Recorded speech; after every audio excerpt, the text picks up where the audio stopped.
کہ عرب کے مردان، عرب کے شیوخ، یہ وہ مردان عرب ہے، یہ وہ شیوخ ہے جو عزت مصطفیٰ کی خاطر، جو ناموس مصطفیٰ کی خاطر حضور سید عالم صلی اللہ علیہ وسلم کے نام پر اپنے سر کو کٹوانے کے لیے تیار ہیں۔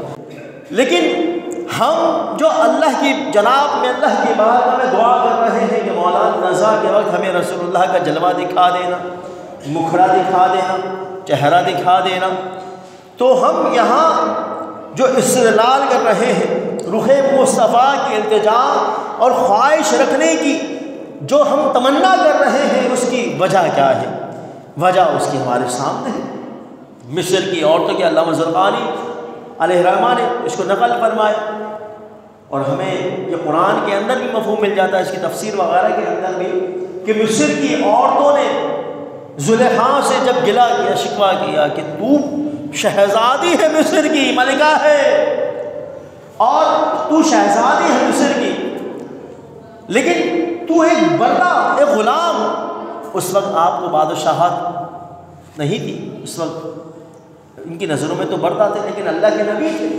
لیکن مصر کی عورتوں نے جو کہا کہ تو شہزادی ہے، یوسف بردہ ہے، اور تو یوسف پر مر مٹی، آخر یوسف میں ایسا کیا ہے؟ تو یہاں زلیخا نے جواب دیا کہ اس کا جواب تمہیں کل ملے گا، کل آنا۔ مصر کی عورتوں کو بلا لیا جاتا ہے، مصر کی گلیوں میں بٹھا دیا جاتا ہے،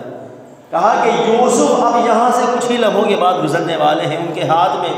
چھریاں دے دی جاتی ہیں، ان کے ہاتھ میں پھل اور سبزیاں دے دی جاتی ہیں، کہا کہ یہاں سے یوسف کا گزر ہونے والا ہے، لیکن تم انہیں نہ دیکھنا، تم اپنے کام میں مصروف ہو جانا، پھل اور سبزیاں کاٹنے میں مصروف ہو جانا۔ مصر کی عورتوں نے، علامہ زرقانی فرماتے ہیں کہ جب مصر کے بازار سے حضرت یوسف علیہ نبی علیہ السلام کا گزر ہوا، تو مصر کی عورتوں نے جب حضرت یوسف علیہ السلام کا جمال رخ زیبا دیکھا، تو اللہ قرآن میں اس طرح بیان فرماتا ہے کہ مصر کی عورتوں نے کہا ان ھذا الا ملک کریم، یہ تو عام انسان یا بشر نہیں بلکہ یہ تو کوئی فرشتہ ہے۔ اللہ حضرت یوسف کے حسن میں گم ہو گئی، اور جو چھریاں تھیں پھل اور سبزی کاٹنے کے بجائے انہوں نے اپنی انگلیوں کو کاٹ ڈالا، اپنی انگلیوں کو کاٹ ڈالا۔ اور پھر حضرت عائشہ تک جب یہ بات پہنچی، علامہ زرقانی آگے فرماتے ہیں حضرت عائشہ صدیقہ جو رسول اللہ صلی اللہ علیہ وسلم کی زوجہ ہیں، جو امہات المؤمنین ہیں، جن کا شمار ازواج مطہرات میں کیا جاتا ہے، جو اسلام کی سب سے بڑی فقیہہ اور سب سے بڑی عالمہ ہے، خواتین میں سب سے بڑی عالمہ، سب سے بڑی فقیہہ، جو سیدنا صدیق اکبر رضی اللہ تعالیٰ عنہ کی صاحبزادی ہے، جو محمد بن ابی بکر کی بہن ہے، حضرت عائشہ صدیقہ، آپ فرماتی ہیں لو رأینا جبینہ لأثرنا بالقطع القلوب علی العین۔ ارے یہ تو یوسف کی بات ہو رہی ہے کہ یوسف مصر کے بازار سے گزرے تو مصر کی عورتوں نے اپنی انگلیوں کو کاٹ ڈالا۔ آپ فرماتی ہیں کہ اگر میرے سرتاج کا مصر کے بازار سے گزر ہوتا تو مصر کی عورتیں اپنے دلوں پر چھریاں چلا دیتی، اپنے دلوں کو کاٹ ڈالتی۔ تو یہ حسن مصطفیٰ کی بات ہے۔ اعلیٰ حضرت امام اہل سنت فرماتے ہیں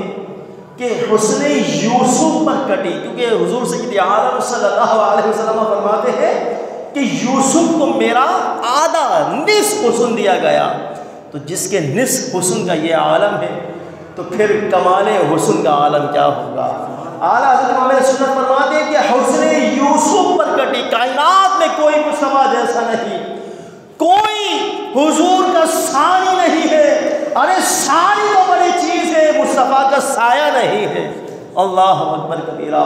حضور سید عالم صلی اللہ علیہ وسلم فرماتے ہیں کہ کہ حسن یوسف پر کٹی مصر میں انگشت زنا، سر کٹاتے ہیں تیرے نام پر مردان عرب۔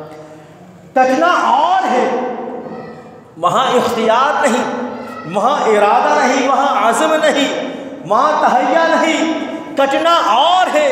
وہ بغیر اختیار کے مصر کے بازاروں میں مصر کی عورتوں نے انگلیوں کو کاٹ ڈالا، ان کا اختیار نہیں تھا۔ یہ تو مصر کے بازار کی عورتوں کا، مصر کی عورتوں کا، مصر کی خواتین کی یہ بات ہے، مگر بات یہاں مردان عرب کی ہو رہی ہے کہ عرب کے مردان، عرب کے مردان، عرب کے شیوخ، یہ وہ مردان عرب ہے، یہ وہ شیوخ ہے جو عزت مصطفیٰ کی خاطر، جو ناموس مصطفیٰ کی خاطر حضور سید عالم صلی اللہ علیہ وسلم کے نام پر اپنے سر کو کٹوانے کے لیے تیار ہے۔